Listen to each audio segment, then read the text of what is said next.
Hello दोस्तों। मैं हूं आपका टीचर ताहा। आज हम लोग पढ़ेंगे डिमांड का जो सीरीज चल रहा है वो भी पार्ट 5। चलिए शुरू करते हैं।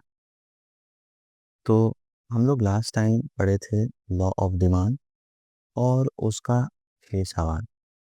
और वो 6 सवाल क्या था? ये था कि explain the law of demand, explain why the demand curve is downward sloping, ये सब था आपका। ठीक है, हम लोग आज उसका आंसर्स पढ़ेंगे। सबसे पहले अब ये बात याद रखना है कि कोई भी सवाल करे वो लॉन्ग नहीं आएगा, लॉन्ग क्वेश्चन नहीं आता है। तो आपको वही 5 पॉइंट ही लिखना है depending on the marks. 3 mark का रहेगा तो 3 पॉइंट, 2 मार्क का रहेगा तो 2 पॉइंट, 5 मार्क का रहेगा तो 5 पॉइंट, 6 मार्क का अगर रहेगा तो 5 ही पॉइंट लिखना पड़ेगा। मगर 1 मार्क का लॉ ऑफ डिमांड का डेफिनेशन आपको लिख देना है। ठीक है, तो सबसे पहला पॉइंट है हम लोग का law of diminishing marginal utility. Law of diminishing marginal utility, short में हम लोग इसको LDMU बोलेंगे। LDMU, ये लॉ होता क्या है? ये लॉ बताता है कि the law states that as more and more units of a particular commodity is consumed by a typical consumer, the MU मतलब marginal utility derived from each successive unit goes on diminishing या decreasing। ठीक है, हम इसका answer लिख दे रहे हैं। The law states that as more and more and more units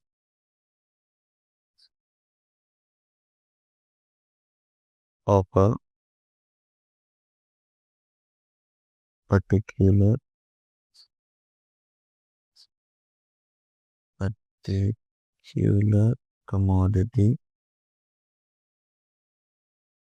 is consumed by a typical consumer,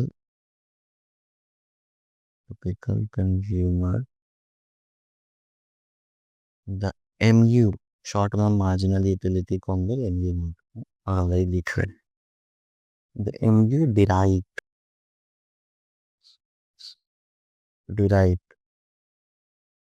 from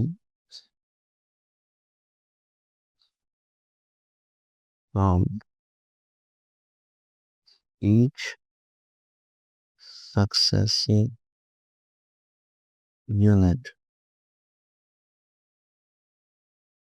goes on diminishing। इसका मतलब क्या हुआ? इसका मतलब हुआ जैसे जैसे आप एक कमोडिटी को कंज्यूम करते रहिएगा तो आपका मार्जिनल यूटिलिटी डिक्रीज होते रहे।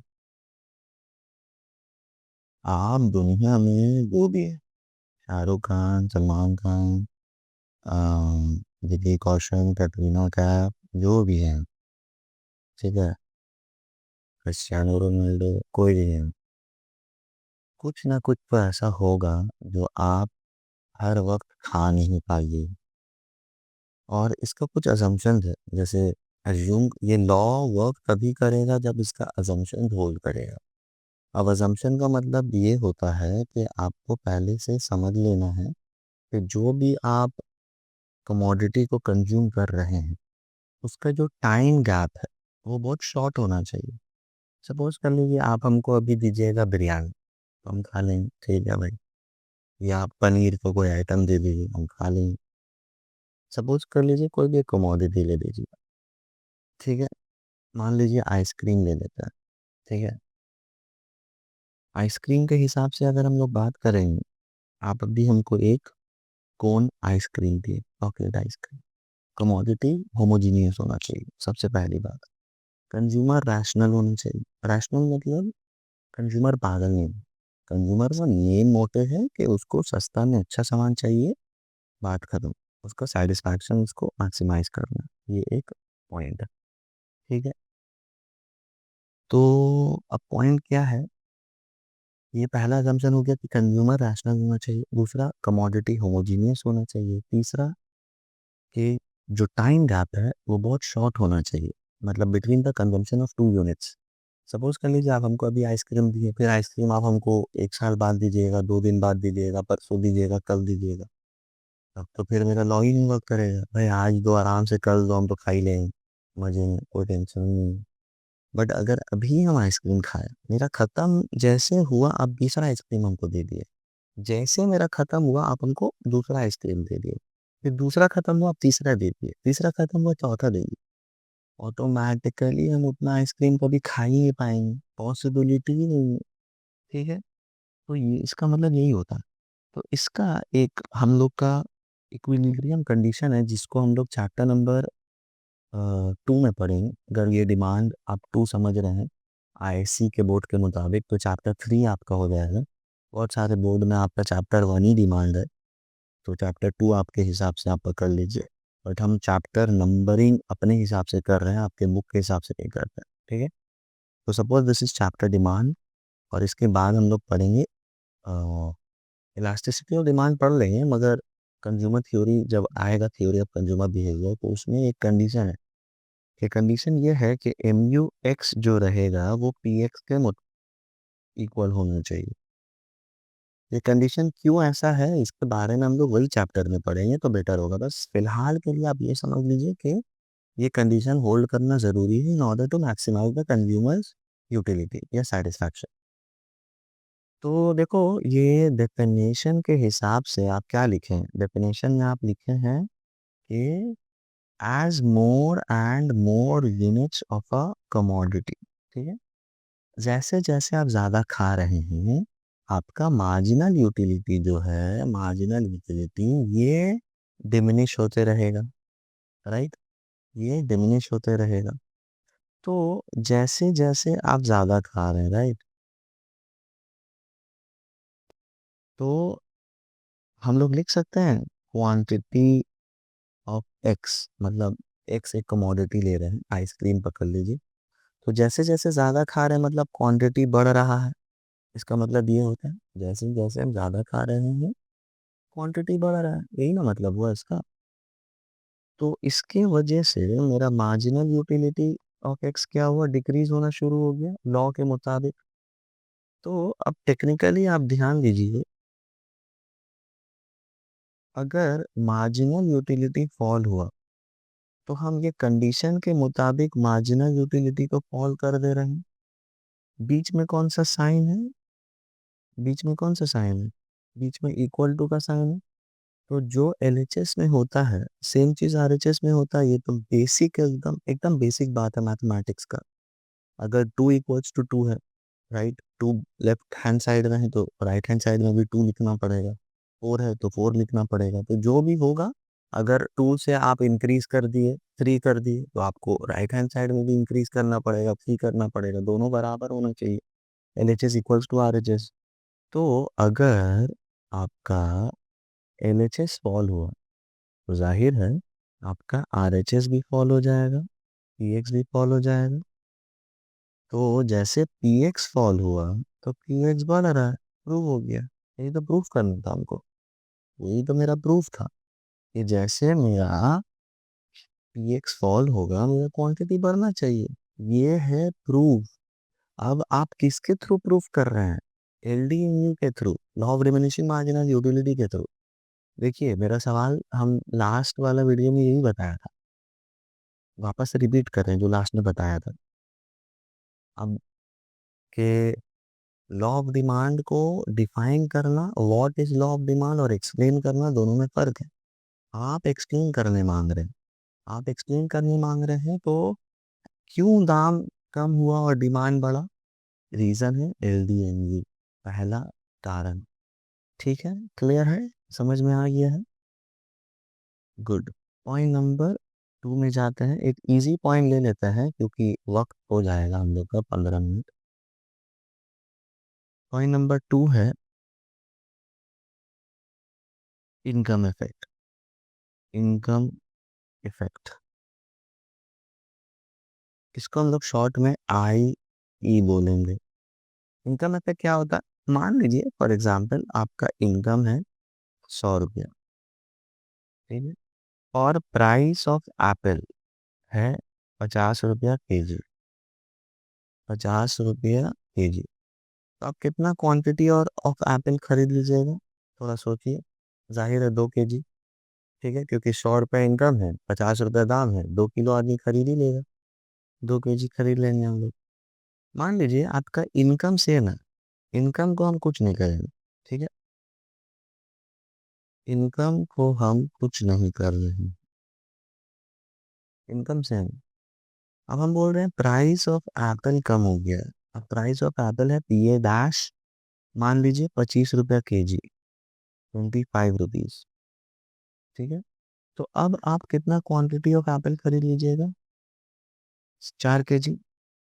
आप हमको बता पाइएगा, आप नाम दिए हैं इनकम इफेक्ट और इनकम को आप चेंज भी नहीं किए हैं, फिर भी डिमांड बढ़ गया, ऐसे कैसे हो सकता?